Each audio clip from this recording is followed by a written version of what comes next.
This episode of the JRE Review is brought to you by Inca-Booch. Inca-Booch is a new kind of kombucha combining all the probiotic benefits of other kombuchas with the antioxidant benefits of purple corn-infused tea. Purple corn has some of the highest levels of antioxidants in the plant world, and combined with tea, makes a kombucha resulting in a powerhouse of nutrition. Visit incabooch.com to check out their great selection of drinks today, including spice berry and ginger coconut. On today's episode of the review, we will be reviewing Joe's conversation with Kelly Pavlik, MMA 55. Kelly is a retired boxer out of Youngstown, Ohio, 36 years old, has a new podcast out, and had a really good conversation with Joe, and he's getting a bit of an itch to get back into fighting. So, yeah, it's a great conversation. Check it out. Let's get reviewing.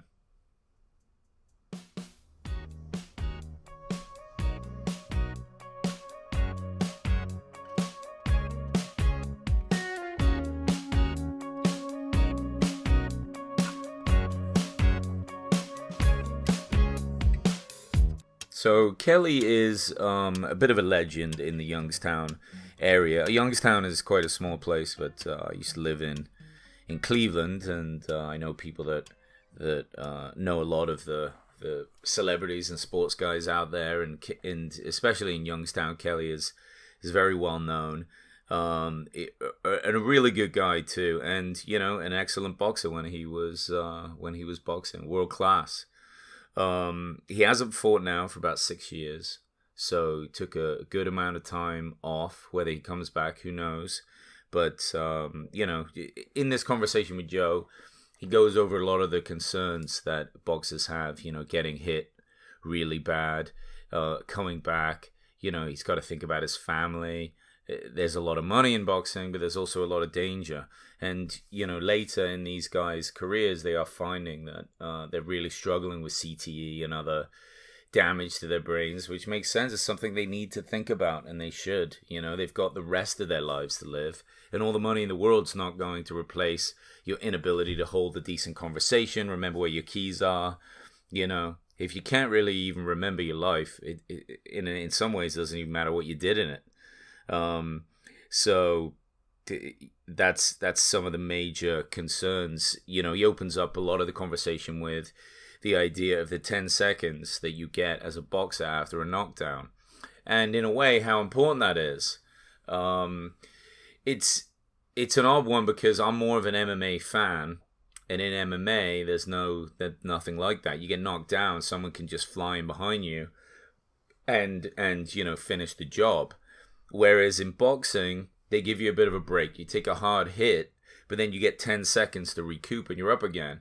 And after some hard hits, especially like the one Tyson Fury took from Deontay Wilder, I don't know if it's all that healthy to get back up and keep fighting. Now, I'm sure Tyson and Tyson fans would disagree with me because, he fought that fight to a draw and it was worth a lot of money and it's going to be worth his career. But, sometimes when these guys take big shots, I feel like, that's the one and done. I mean, the damage is there. And if you're taking multiple more shots right after a big one that knocked you down, imagine how much damage that's doing. But again, I'm not a fighter. I'll never be as tough as those guys.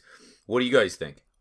How do you think that fights like that should be taken? Should these guys be able to take as many hits as they are, or should commissions and judges and doctors step in and say, okay, that's enough? Like, that one definitely rang your bell.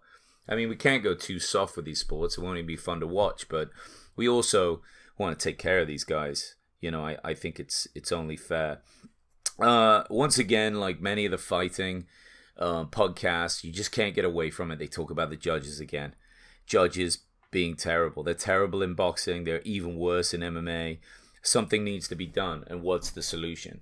And it's almost like this conversation's just kind of worked to death because nothing's done. But something can be, it should be, and it's not going to be fixed at all if we just keep the dialogue to saying nothing about it. Something has to be said, and people need to step in and come up with their own solutions for for how they're scoring the rounds and what counts and just the caliber of judges. Like what is their skill set? What do they know?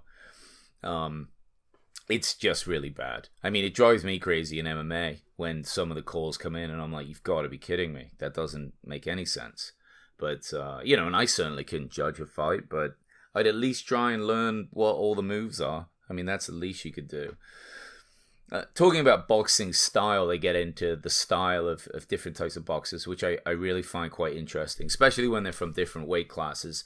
And one person you can't get away from is Lomachenko. Just because of the way that guy moves.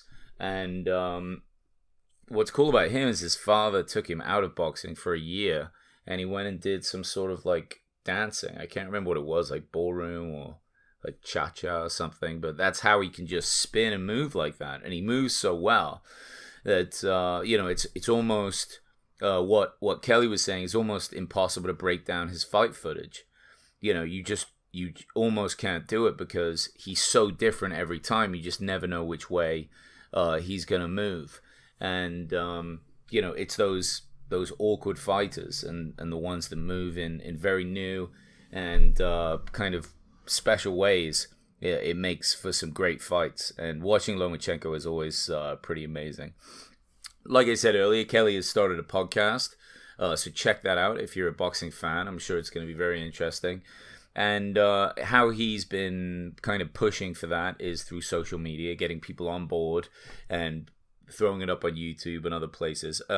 He was really good to listen to on this. He speaks kind of slowly and, he's like a gentle giant type, but he was reflective, not argumentative, willing to listen. And, I liked kind of his candor and the way that he put his ideas down. So I'm sure his podcast is very good. I haven't checked it out. I want to. I'm going to. Kelly gets into some of the bad habits he has, which I thought was quite interesting, especially when you hear that from like a world-class fighter. You don't think that they're going to have many bad habits, but one that Kelly has had is he dipped, tobacco dipped his whole time during his fight career. And after he quit fighting, he wanted to quit dipping as well and started smoking, which I thought, wow, what a crazy choice. Like, he still wanted the nicotine, but didn't want that. And it started smoking later in life is a strange one. Do you know anyone that started smoking later in life? And what was their reason? I mean, I feel like once you get past like 20, 25, if you haven't started, you're not about to start. But who knows? I mean, everyone's different. That's kind of it. They talk a little bit as well about in boxing, all the federations and all the belts. That's always been something that's kind of confused me. Like, who is really the world champion at a certain weight when you have like 10 different belts, and it's really just too many kind of, I guess, sanctioning bodies. There just needs to be one of those. Really for anyone, whether you're a boxing fan or not. I mean, it's not very unified. If there's 5 different versions of the same champion, it's a little confusing. But Joe was saying that boxing is just far too corrupt.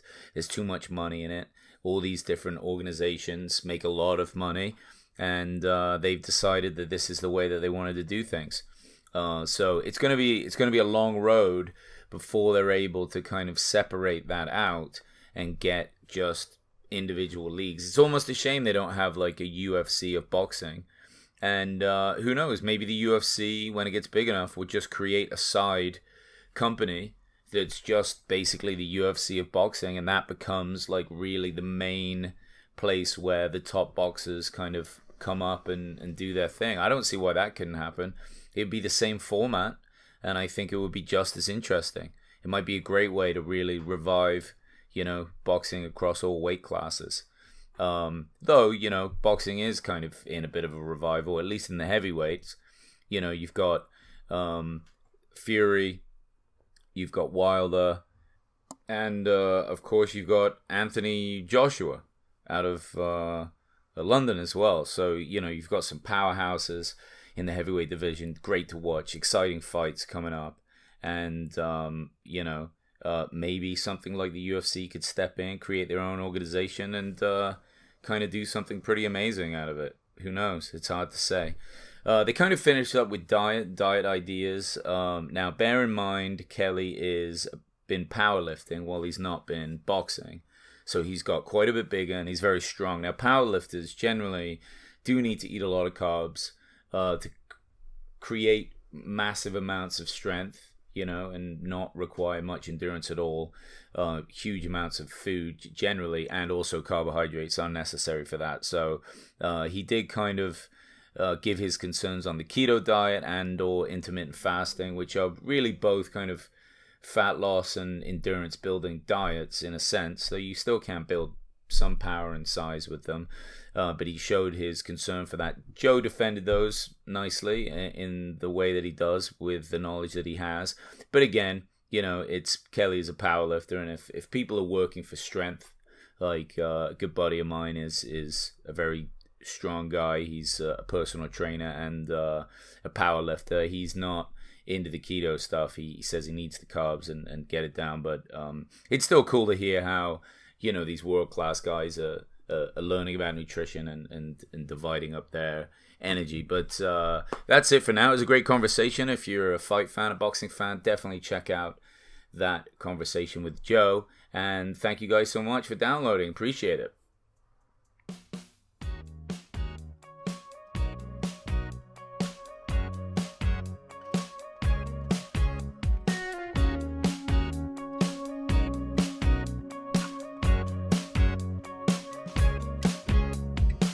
Thanks for listening, and again, this review was brought to you by Inca Booch Kombucha. Go to incabooch.com to order your drinks today.